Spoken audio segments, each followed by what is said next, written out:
Merci à chacun d'être là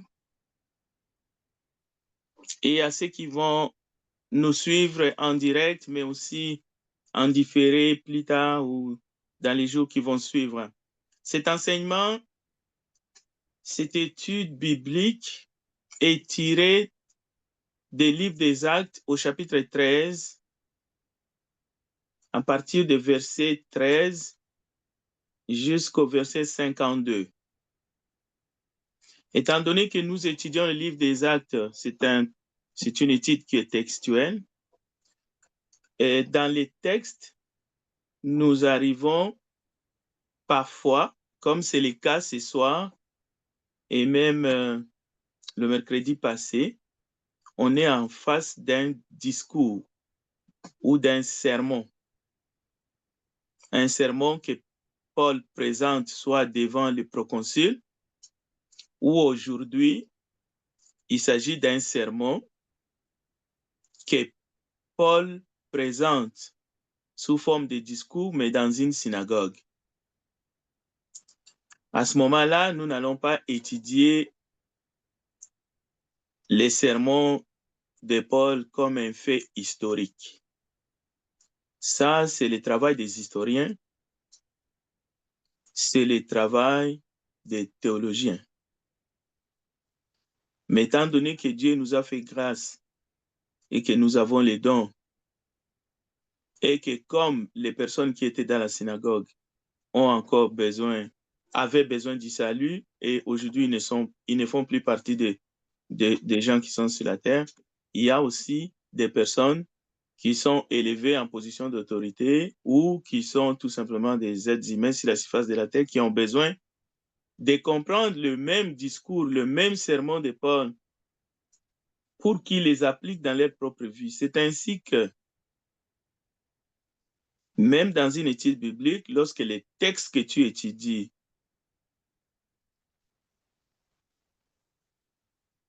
est un sermon, il faut l'actualiser pour ceux qui écoutent parce qu'ils ont besoin aussi d'être sauvés.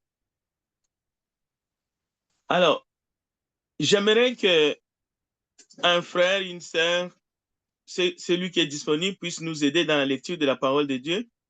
Nous sommes au verset 13.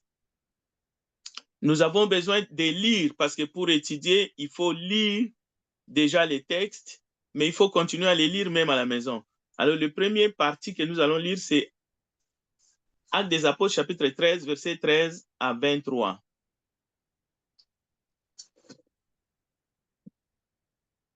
J'ai donné aussi un sujet à cette étude. Le sujet, c'est ceux qui ont rejeté la parole. Paul et Barnabas secouèrent la poussière de leurs pieds. Leur secouèrent la poussière de leurs pieds. C'est tiré dans les textes que nous étudions ce soir.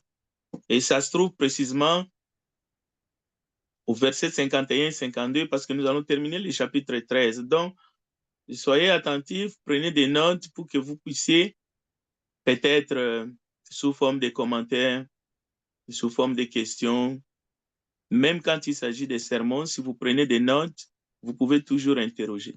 Alors, passons à la lecture. Actes des Apôtres, chapitre 13, verset 13 à 23.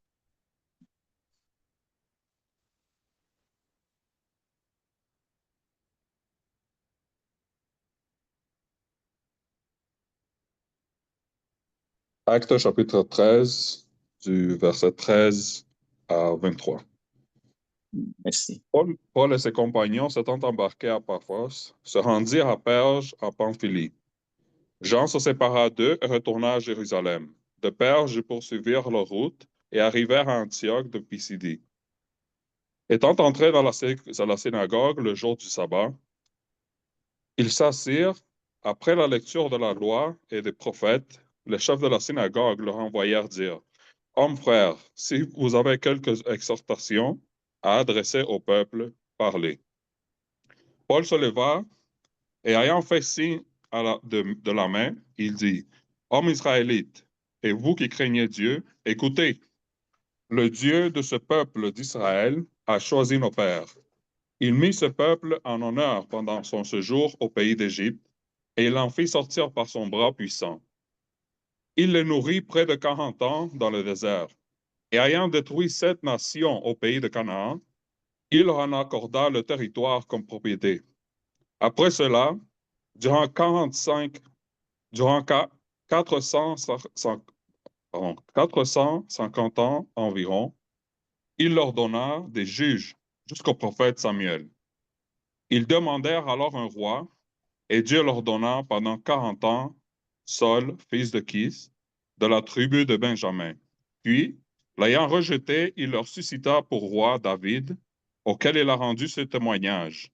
J'ai trouvé David, fils d'Isaïe, homme selon mon cœur, qui accomplira toutes mes volontés. C'est de la postérité de David que Dieu, selon sa promesse, a suscité à Israël un sauveur qui est Jésus. Merci, Frère Emmanuel, pour la lecture de la parole de Dieu. Il y a 3 grands points que nous devons retenir dans ces paragraphes et nous pouvons apprendre là-dessus. D'abord, à partir de Paphos, la ville où Pierre et Paul a délivré un sermon devant le proconsul, une autorité impériale qui avait pour conseiller un magicien, Elimas, Bar-Jésus. Nos compagnons de service s'étant embarqués à Paphos, ils se rendirent à Perge. Donc, ils continuaient le voyage jusqu'à Athalie, qui est un port, puis ils se sont rendus à Perge. Donc, l'équipe missionnaire va connaître leur premier revers dans le travail. Et ces revers ou ces problèmes ne viennent pas de l'extérieur. Ça vient d'eux-mêmes. Qu'est-ce qui va se passer? Il va y avoir un choc parmi eux. Ce n'est pas la persécution qui vient des ennemis de l'évangile, non. C'est l'un d'eux qui va abandonner le travail. Mais attention, nous n'allons pas spéculer sur la raison de cet abandon. Mais l'abandon est mentionné plusieurs fois dans les Saintes Écritures. Et même cet abandon va provoquer une dissension entre les apôtres, Paul et Barnabas. Donc, ce n'est pas quelque chose qu'il faut négliger. Jean-Marc va abandonner. Ce n'est pas un à côté. Même si c'est un abandon temporaire, mais c'est un abandon. Tout ce qu'on sait, c'est qu'un homme missionnaire, pas aidant, missionnaire, parce qu'il faisait maintenant partie de l'équipe, sa place était importante dans l'équipe et son abandon crée un choc, laisse un vide, quelle que soit la raison. Nous ne pouvons même pas toucher la raison parce que le Saint-Esprit n'a pas jugé bon de nous révéler cette raison. Donc, on ne peut pas spéculer. Il y en a qui spéculent, au fait, qui ont l'habitude de spéculer, au fait.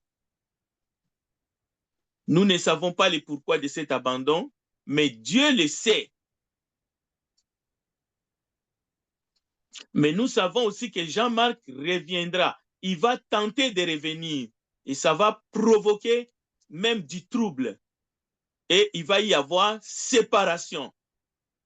Comme Lot s'est séparé avec Abraham, Abraham s'est séparé avec Lot, la même chose, Paul va se séparer avec Barnabas. Vous savez bien que Paul était protégé de Barnabas. Barnabas a fait tout ce qu'il pouvait. Alors que Paul était honni, alors que Paul était, les gens le fouillaient à cause de son passé. Mais c'est Barnabas qui a parlé dans l'assemblée pour que Paul puisse être accepté. Alors, retenons seulement que Jean-Marc reviendra, mais ça va créer, ça va provoquer ce qu'on peut appeler aujourd'hui division, mais dans les temps, Et le Saint-Esprit n'appelle pas ça division, il appelle ça simplement séparation. Et même les deux camps, Paul et Silas, Barnabas et Jean-Marc, lorsqu'ils vont se séparer, les deux groupes, l'équipe missionnaire va se scinder en deux. La Bible dit, l'Éternel va continuer à travailler avec les deux équipes. C'est la leçon la plus dure à apprendre ici à cette étape, dans les textes que le frère Emmanuel vient de nous lire. C'est la chose la plus importante à retenir. Mais nous devons retenir quoi? Nous devons retenir ceci. La leçon, nous actualisons maintenant les textes. Nous n'étudions pas les textes bibliques comme des historiens, comme ceux qui étudient les psaumes et ils pensent qu'ils sont David et ils utilisent les paroles de David pour maudire les gens et ainsi de suite. Non, non, non. Ce n'est pas cette forme d'étude biblique archaïque que nous faisons. Nous nous laissons conduire par le Saint-Esprit et nous essayons d'actualiser le même message qui a de cela 2000 ans passés et d'actualité pour les gens d'aujourd'hui. Alors, nous devons apprendre que le seul qui a promis de ne jamais nous quitter dans l'œuvre de Dieu, dans l'œuvre missionnaire, c'est Dieu lui-même. Hébreux chapitre 13, verset 5. Un ami peut te quitter. Il ne faut pas en faire un drame. Un frère, une sœur peut te quitter. Peut-être même dans les champs missionnaires, comme c'est le cas. Il ne faut pas en faire une drame. Un homme ou une femme peut te quitter, même si un jour vous vous êtes dit oui en vous regardant dans les yeux dans les yeux, l'amour dans les yeux. Mais rappelle-toi, Dieu ne te quittera jamais. Il a promis. C'est pour cela, je cite toujours les paroles de réflexion de frère Max Donner, un missionnaire à Marseille, en France. Il n'y a pas des hommes que Dieu a abandonnés, mais il n'y a que des hommes et des femmes qui abandonnent Dieu. Et le moment où Jean-Marc a choisi pour quitter Paul et Barnabas, si vous lisez Galates chapitre 4, verset 13, Paul était malade. Parce qu'il va les rappeler justement dans Galates chapitre 4, verset 13 en disant, je vous ai enseigné la parole, c'est à cause d'une maladie que je vous ai enseigné la parole. Et c'était au même moment que Jean-Marc, peu importe la raison, a décidé de faire justement, de se retirer de l'équipe. Deuxième chose qu'il faut apprendre, deuxième leçon, permettez-moi de dire ces choses avant que je vous laisse la parole. Les responsables des synagogues demandent aux missionnaires de dire un mot, dépendamment des versions que vous avez. Je ne sais pas quelle version de la Bible vous lisez, mais ne faites pas des mots français comme études, prédication. N'en faites pas des doctrines coulées dans le béton. Ce sont des termes. Même si vous allez chercher un mot en araméen ou en hébreu, ne faites pas une étude de mots parce que vous serez piégé par le diable. Les chefs des synagogues demandent aux missionnaires de dire un mot. J'utilise un mot parce que vous allez les trouver dans français courant. Mais le frère qui vient de nous lire, dans la version qu'il a, il a lu exhortation. C'est un mot français qui a été traduit du grec, de l'hébreu, tout ce que vous voulez. En d'autres termes, si je veux aller dans la version de frère Emmanuel Contreras, je vais dire que le chef des synagogues demande aux missionnaires, aux deux, de faire une exhortation. S'ils ont fait une exhortation au peuple. Et là encore, Barnabas, son nom signifie fils d'exhortation. Il est le mieux placé pour faire une exhortation. Mais il cède la place.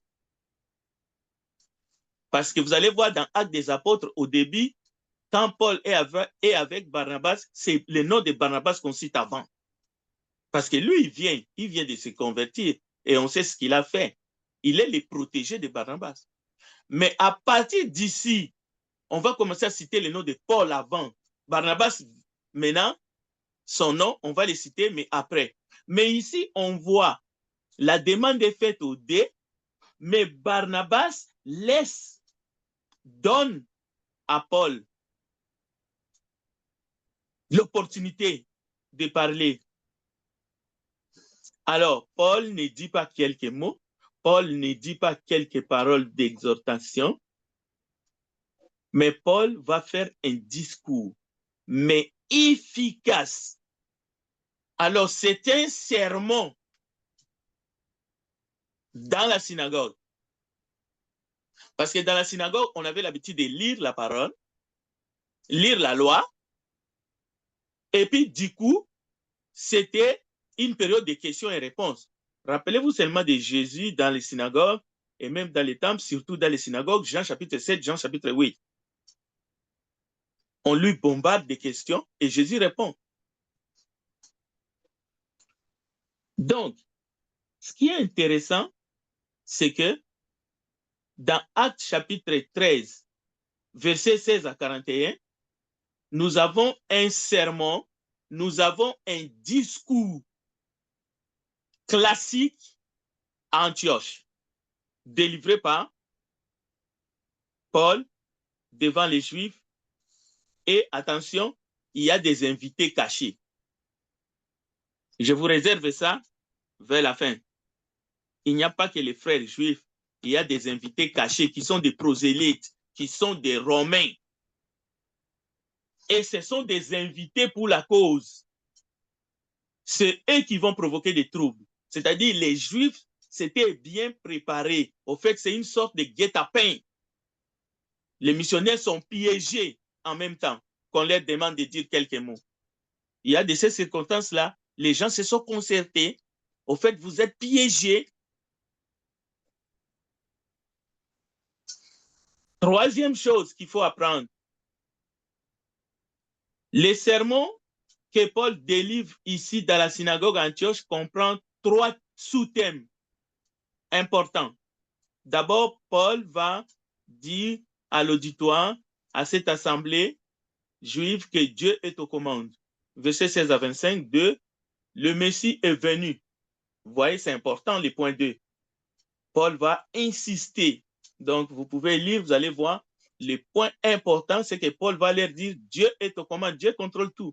Peu importe ce que le monde a réservé au Seigneur de gloire, comment il a été traité, peu importe les persécutions qui touchent les apôtres et d'autres disciples, Dieu est aux commandes. Deuxième point, le Messie est venu. Troisième point, le Messie est venu commence à partir du verset 26 jusqu'au verset 37. Et troisième point, c'est le thème de la grâce. Vous pouvez être sauvés. Voilà les 3 thèmes, sous-thèmes du sermon de Paul. Vous pouvez être sauvés. Alors, si Paul a dit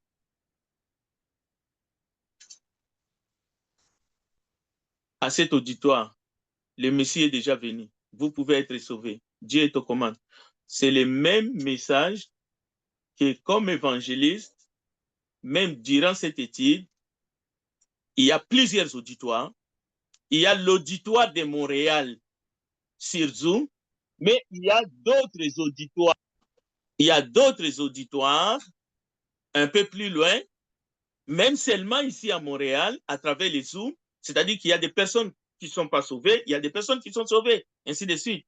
Donc, il n'y a aucun problème de délivrer un message direct pour que ces personnes comprennent qu'ils peuvent être sauvés et qu'ils puissent saisir la grâce. On ne peut pas conditionner les choses. C'est la même chose de faire un appel, de commencer par des explications et faire un appel au milieu ou à la fin, ainsi de suite. Il n'y a pas de problème pour ça. En tout cas, j'aimerais que nous nous comprenions parce que la parole de Dieu est vivante. La parole de Dieu, elle n'est pas morte. Nous n'étudions pas la parole de Dieu comme des faits historiques du passé. Non, elle est vivante. Alors, après les 3 points, il y a maintenant la question, quel rapport aujourd'hui tout cela, tout ce que nous avons vu dans les chapitres 13, depuis le verset 1 jusqu'à maintenant, quel rapport avec nous aujourd'hui? Est-ce que sommes-nous tous des missionnaires? Est-ce que devons-nous tous faire comme Paul et Barnabas, Jean-Marc? Même si chaque chrétien n'est pas missionnaire comme les 3, mais chaque chrétien est en mission, sans être forcément un missionnaire. Chacun est envoyé comme disciple, sans être Paul, Barnabas ou Jean-Marc. Nous sommes simplement chrétiens, mais en mission. Ne dites pas simplement merci Seigneur, me voici. J'ai déjà cru, j'ai été baptisé et je suis membre de l'Église. Non, joue ton rôle. Vis ta vie dans le Seigneur. Commence à réfléchir à qui tu vas inviter dimanche après dimanche au service afin qu'ils puissent entendre l'Évangile. C'est ça ton rôle. Et c'est très important. Alors, à partir du verset 24, quand vous allez relire les textes, avant sa venue, Jean avait baptisé, Jean avait prêché le baptême de repentance à tous les peuples. Ça commence par ça. Donc, ça fait partie du sermon. Donc, Jésus, le Messie, est déjà venu. Et lorsque Jean achevait sa course, il disait, je ne suis pas celui que vous pensez, mais voici après moi vient celui des pieds duquel je ne suis pas digne de délier les souliers. Frère, fils de la race d'Abraham, et vous qui craignez Dieu, c'est à vous que cette parole de salut a été envoyée, car les habitants de Jérusalem et leurs chefs ont méconnu Jésus en les condamnant. Ils ont accompli les paroles des prophètes qui se lisent chaque sabbat. Donc, Paul est en train de leur dire, le Messie est venu. Et voici comment vous l'avez traité. Mais vous pouvez être sauvés. Et vous pouvez être sauvés, ça commence à partir du verset 41. Voyez, contempteurs, soyez étonnés et disparaissez, car je vais faire en vos jours une œuvre que vous ne croiriez pas si on vous la racontait. Lorsqu'ils sortirent, on les pria de parler les sabbats suivants sur les mêmes choses. On croirait que les gens se convertissaient. Non, faux. Et à l'issue de l'assemblée, beaucoup de Juifs et de prosélytes pieux suivirent Paul et Barnabas. Vous voyez, après l'assemblée, ils vont l'accoster. Donc, ils ont fini de parler de la synagogue, ils vont accoster Paul et Barnabas pour les accabler, parce que je vous ai dit c'était un piège. Je vais vous ouvrir maintenant les potes roses. Ils s'entraînèrent avec eux et les exhortèrent à rester attachés à la grâce de Dieu. Maintenant, les sabbats suivants, presque toute la ville se rassembla pour entendre la parole de Dieu. Les Juifs, nous sommes au verset 45, voyant la foule, furent remplis de jalousie. Donc, ils ont écouté bien le premier sabbat. Ils ont dit, non, ils risquent d'avoir beaucoup de succès dans notre territoire. Donc, pour eux, c'est leur territoire, au fait.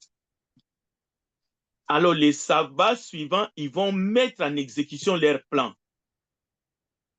Mais le Saint-Esprit dévoile le mobile.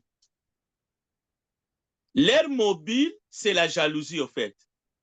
Alors là, au verset 45, les Juifs, voyant la foule, furent remplis de jalousie et ils s'opposaient à ce que disait Paul en les contredisant et en l'injuriant. Vous voyez, les injures gratuites. C'est pour cela, souvent, vous allez voir la communauté grandir, du coup, elle est vidée. Nous avons un exemple ici de comment les diables travaillent. Le verset 46. Paul et Barnabas leur dirent avec assurance, c'est à vous premièrement que la parole de Dieu devait être annoncée. Mais puisque vous la repoussez et vous vous jugez vous-même indigne de la vie éternelle, voici nous nous tournons vers le païen, car ainsi nous l'a ordonné le Seigneur. Le Seigneur n'a jamais ordonné à ses serviteurs de se battre avec ceux qui s'opposent au message de l'évangile. Jamais. À aucun moment, Paul, Barnabas, Pierre, tous ceux qui ont été envoyés par le Seigneur, jamais ils se sont battus dans le sens de rester là où on ne voulait plus d'eux. Ça n'existe pas. Sauf dans la tête des enfants de la perdition. Alors, verset 47, il dit bien, car ainsi nous l'a ordonné le Seigneur. J'étais établi pour être la lumière des nations, pour porter les saluts jusqu'aux extrémités de la terre. Les païens se réjouissaient en attendant cela, ils glorifiaient la parole du Seigneur et tous ceux qui étaient destinés à la vie éternelle crurent. Il y a des personnes qui ne sont pas destinées à la vie éternelle, il faut oublier seulement. On peut insister, on peut continuer à leur montrer, mais on ne peut pas changer la destinée de quelqu'un. C'est écrit, le verset 48 de Actes chapitre 13 est là devant vous. La parole du Seigneur se répandait dans tous les pays. Mais les Juifs, écoutez bien, je vous ai dit, je vous garde à la fin, comme on dit, la cerise sur le gâteau. Le verset 50. Mais les Juifs excitèrent les femmes dévotes de distinction et les principaux de la ville. Ils provoquèrent une persécution contre Paul et Barnabas et ils les chassèrent de leur territoire. Paul et Barnabas secouèrent contre eux la poussière de leurs pieds et allèrent à Icône, tandis que les disciples étaient remplis de joie et du Saint-Esprit. Alors je termine en disant ceci. Là, j'ai lu les textes. Nous arrivons à la fin de Actes chapitre 13. Il n'y a pas de commentaire à faire. Mais je vais vous dire en d'autres mots ce que nous venons de lire. Et les sermons se terminent ici. Les sermons de, pas mon sermon, mais les sermons de Paul dans la synagogue d'Antioche. Les dangers qui s'installent, c'est parce que la parole qui sortait de la bouche de Paul et Barnabas choquait les Juifs, et même dans l'auditoire. Parce que les femmes dévotes sont dans l'auditoire, les invités. Ce sont des femmes de l'Empire romain.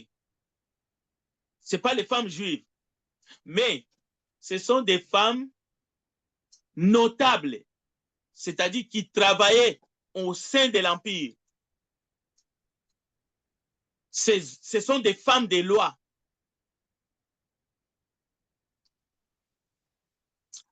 Les missionnaires sont confrontés avec des femmes, mais ces femmes sont excitées par les Juifs pour qu'elles agissent, pour qu'elles attaquent les missionnaires, Paul et Barnabas. Et ce sont des femmes distinguées. Dévotes, ça veut dire distinguées.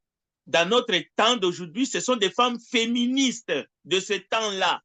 Ce sont des prosélytes. Ce sont des notables de la ville. Des femmes notables, mais qui assistent dans des réunions de la synagogue, dans la synagogue juive. ce n'était pas l'habitude. Mais elles sont là parce qu'elles sont invitées pour un but précis, contrecarrer les missionnaires, mais les mettre en dehors des territoires, les chasser.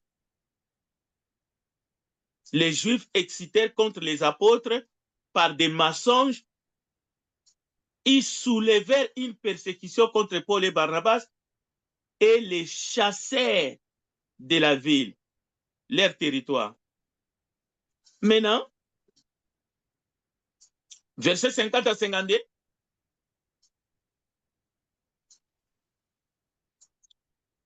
les Juifs n'ont pas voulu se laisser faire. En tout cas, une partie, même si on peut dire qu'il y avait une partie qui commençait à croire. Mais Paul et Barnabas, ils ont dit, nous allons faire ce que le Seigneur nous a recommandé de faire. Paul et Barnabas se dirent l'un et l'autre, nous ne quitterons pas la ville avant de secouer la poussière de nos pieds à ces gens. Contre eux. Donc, avant de quitter la ville, Paul et Barnabas secouèrent contre eux la poussière de leurs pieds. C'est ça le verset 51. Bon, on pourrait s'imaginer que Paul et Barnabas étaient dans la peur, ou bien ils étaient dans les inquiétudes, ou bien qu'ils étaient dans la tristesse. Ils pensaient à leur comment est-ce qu'ils vont vivre parce que leur vie était liée ou conditionnée, non, par le travail qu'ils faisaient à Antioche. Non, non, non. C'est parce que ce n'est pas ce que nous allons étudier. Ce n'est pas ce que nous allons ressortir dans cette étude. Non, non, non, ce n'est pas du tout ça. Paul et Barnabas secouèrent contre eux la poussière de leurs pieds et allèrent à Icône. D'autres opportunités, d'autres portes s'ouvrir. Mais quel est leur état d'âme? Les disciples remplis de joie et du Saint-Esprit, la parole de Dieu continue à être prêchée. Ils sont remplis de joie, malgré tout ce qui vient de se passer. C'est-à-dire, ils gardent de bons souvenirs, ils gardent le bon côté, malgré la faim qui est telle que nous venons de le lire. Mais Barnabas a fait peut-être un signe à Paul, écoute, c'est à toi de parler. Et Paul, les quelques mots qu'on lui a donnés, l'exhortation, il a complètement déversé l'amour de Dieu, il a déversé la grâce de Dieu dans la synagogue d'Antioche. Et ceux qui étaient destinés à la vie éternelle crurent. Et personne ne pouvait les enlever. Cela. Mais ceux qui n'étaient pas destinés n'ont pas cru. Voilà, nous venons de terminer le chapitre 13 de Actes, chapitre 13, nous venons de terminer le chapitre 13 des Actes des Apôtres.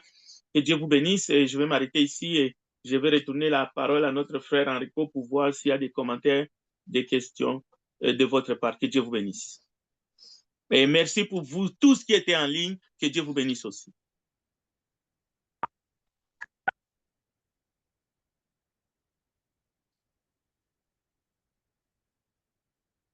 Ok. Alors, c'est le moment des